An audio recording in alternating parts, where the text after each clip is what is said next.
Immediately backup your Samsung data. Go to your phone settings.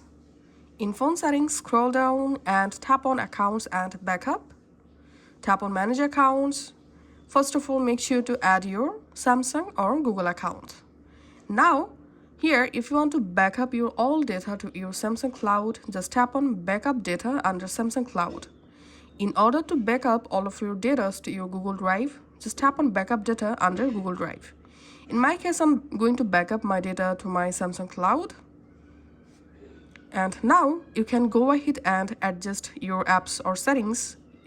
For example, I don't want to backup my clock data, so I'm just turning off clock from this list. And I want to backup all of my calls, messages, contacts, calendars. So I'm just turning on all of these options.